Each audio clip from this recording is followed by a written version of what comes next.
تو اس بارے میں میرا موقف پہلے بھی کلیئر ہے کہ میرا وہی عقیدہ ہے جو مولا علی کا عقیدہ ہے کہ سیدنا علی کا بیٹا جو ہے محمد ابن حنفیہ، جو حنفیہ نامی عورت سے سیدنا علی کا بیٹا تھا، وہ پوچھتا ہے بتائیے اس امت میں رسول اللہ کے بعد سب سے افضل کون ہے صلی اللہ علیہ وآلہ وسلم؟ تو مولا علی نے کہا ابو بکر۔ اس نے پوچھا اس کے بعد؟ فرمایا عمر۔ تو بیٹا کہتا ہے میں نے کہا کہ اب میں تیسری بار پوچھا نا تو وہ حضرت عثمان کا نام لیں گے، تو میں نے کہا اس کے بعد تو آپ ہی ہوں گے۔ انہوں نے کہا نہیں، میں تو عام مسلمانوں میں سے ایک مسلمان ہوں۔ یہ عاجزی کے طور پہ انہوں نے بات بولی۔ وَمَنْ أَحْسَنُ قَوْلًا مِّمَّنْ دَعَا إِلَى اللَّهِ وَعَمِلَ صَالِحًا وَقَالَ إِنَّنِي مِنَ الْمُسْلِمِينَ۔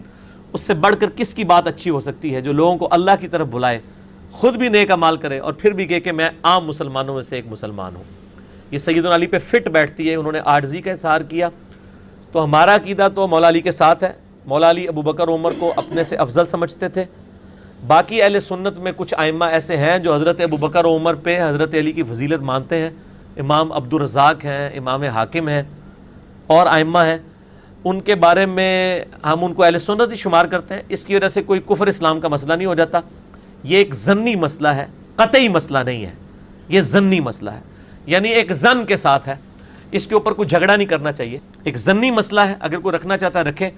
بہرحال میرا اپنا ذاتی عقیدہ یہ ہے کہ چونکہ مولا علی نے کہا کہ ابو بکر عمر مجھ سے افضل ہیں امت میں نبی الاسلام کے بعد، تو میں اس عقیدے کو ہی زیادہ بہتر سمجھتا ہوں۔ 70 مقامات پہ سیاستہ پہ مجھ جیسا طالب علم ماتمی یہ حوالہ دکھانے کے لیے تیار ہے۔ 70 مقامات پہ نبی کی حدیث ہے۔ نبی نے کہا یا علی لحمو کا لحمی، دمو کا دمی، جسمو کا جسمی، حلبو کا حلبی، بغضو کا بغضی، عدوو کا عدوی، انت منی و انا منکا۔ اے علی تو مجھ جیسا، میں تجھ جیسا، تو مجھ جیسا، میں تجھ جیسا۔ پوری تواریخ اٹھا کے دیکھو، ساری زندگی ابو طالب کے بیٹے علی نے ایک دفعہ بھی نہیں کہا کہ میں نبی جیسا۔ ساری زندگی نبی کہتے رہے کہ میں علی جیسا۔ ساری زندگی علی نے نہیں کہا میں نبی جیسا۔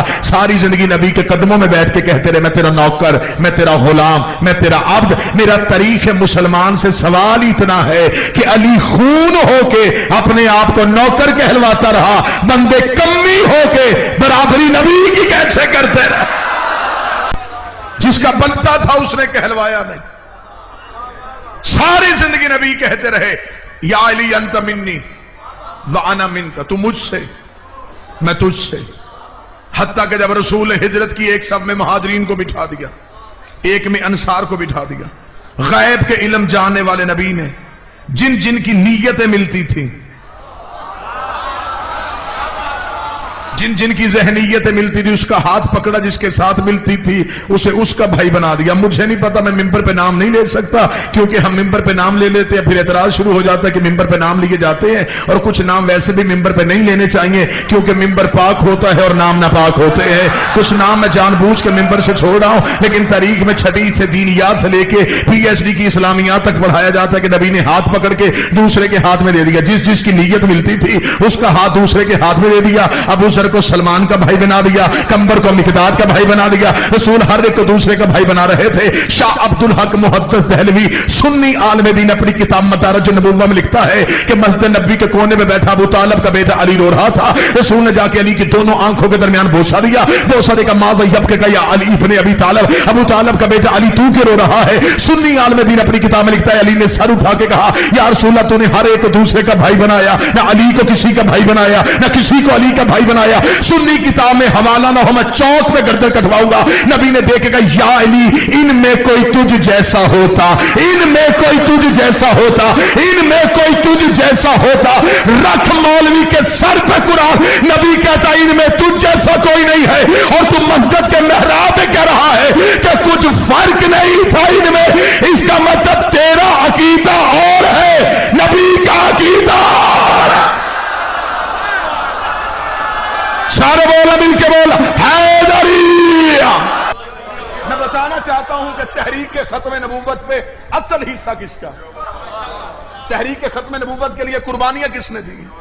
ختم نبوت پہ اگر کوئی بات کر سکتا ہے، میں پارلیمنٹ ہاؤس میں بیٹھے ہوئے مولویوں سے لے کے علماء بورڈ تک بیٹھے ہوئے مولوی سے کہہ رہا ہوں، قادیانیوں کے مرزائیوں کے مقابلے پہ اکیلے نہ جانا۔ ہمیں گھر میں بیٹھ کے کافر کہہ لیا کرو، لیکن جب دشمن کے مقابلے پہ جانا اکیلے نہ جانا۔